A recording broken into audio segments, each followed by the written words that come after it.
Otep, cher Kamit, aujourd'hui je vais parler avec vous de la séparation. Vous savez, la séparation pour un initié, ça fait partie de l'initiation de la vie, parce que la vie en elle-même, c'est une initiation.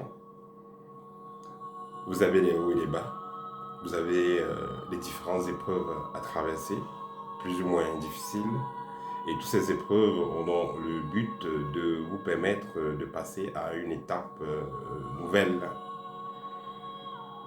Quand vous vous mettez avec une personne,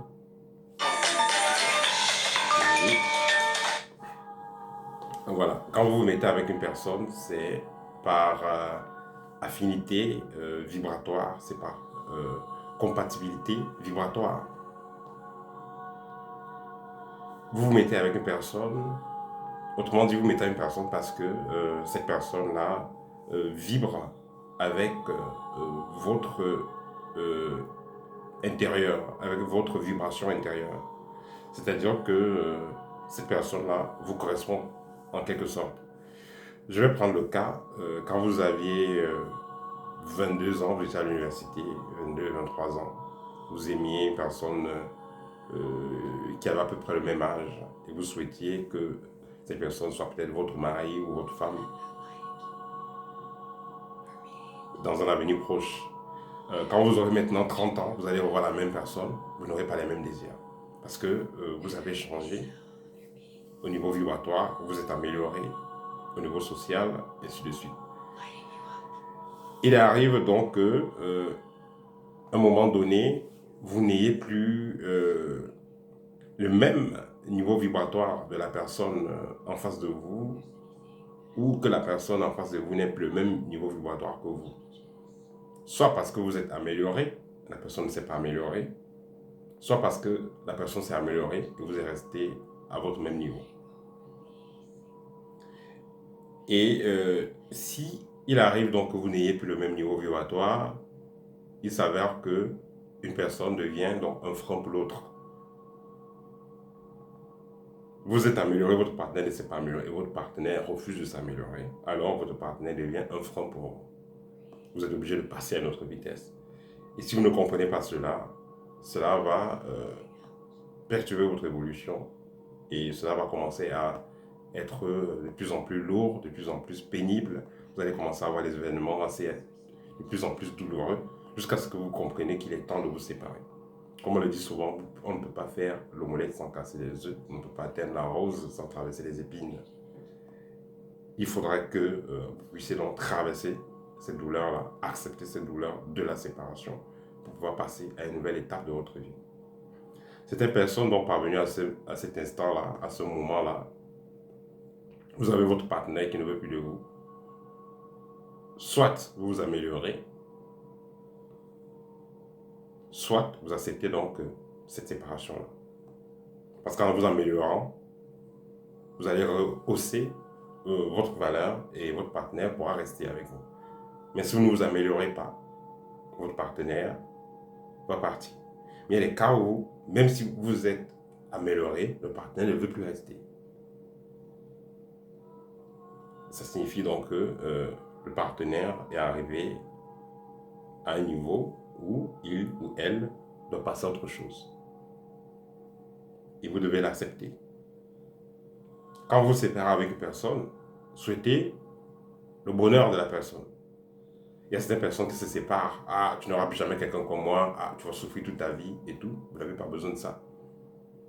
Quand vous vous séparez avec une personne, essayez de rester en paix avec la personne. Quand vous vous séparez avec la colère, vous vous séparez après un violent discute, après un violent problème, vous maintenez, vous restez dans la fréquence des problèmes, dans la fréquence du stress. Vous devez traverser cette étape de stress-là, cette étape de douleur-là. Vous devez vous séparer avec la paix au cœur. Là, ça vous permet de passer à autre chose. Ça vous permet de continuer à vous améliorer. Ça vous permet d'attirer la vibration positive. Et c'est ce qui fait souvent que certaines personnes, quand elles vont se séparer avec une autre, avec leur partenaire, commence à dire que ah, tous les hommes sont pareils, tous les hommes sont malhonnêtes. Parce que voilà, celle-ci s'est séparée avec les problèmes et a gardé cette mauvaise partie-là, ce stress-là qu'elle avait à son partenaire. C'est ça qui restait dans son cœur. Or, la deuxième personne s'est séparée. Disons, la personne ne se sépare correctement, c'est une personne qui s'est séparée, donc avec la paix, en gardant les bons souvenirs de son partenaire, en se séparant parce qu'elle a trouvé que c'est mieux pour son partenaire. Là, son partenaire va mieux évoluer et elle va mieux évoluer. Ça, c'est la meilleure séparation.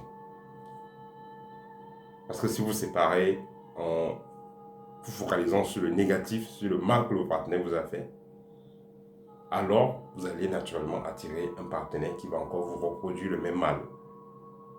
Donc, pour pouvoir faire partie de cette énergie négative, pour pouvoir épouser, pour pouvoir accepter, embrasser la nouvelle énergie, celle positive dont vous avez besoin, séparez-vous en gardant la partie positive de votre partenaire,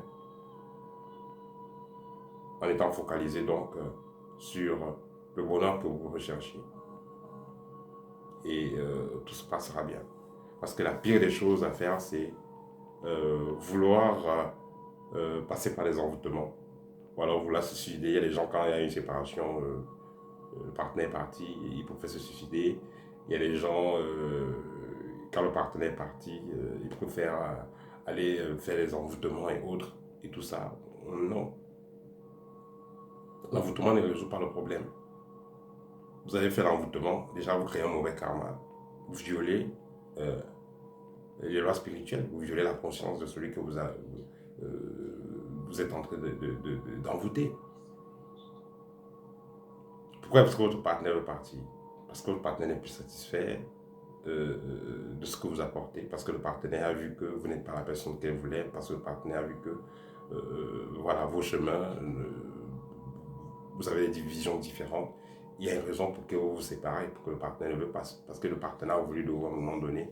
Le partenaire ne veut plus parce que voilà, vous n'êtes pas. Les niveaux ont un peu changé. Les niveaux ont changé en quelque sorte. Et ça vous servira donc à quoi? De vouloir violer les choses en passant par les envoûtements. Alors que vous pouvez, si vous voyez que le partenaire est en train de partir, c'est une alarme pour pouvoir retravailler sur vous, recentrer sur vous, remonter votre valeur, remonter votre vibration. Si néanmoins les choses ne s'améliorent pas, il faut comprendre que c'est le temps. Chaque chose a un début, chaque chose a une fin. C'est le temps. Et laissez votre partenaire partir. Focalisez-vous sur vous. Ne gardez pas la rancune. Ne restez pas focalisé sur le mal que le partenaire vous a fait avant qu'il y ait cette séparation-là.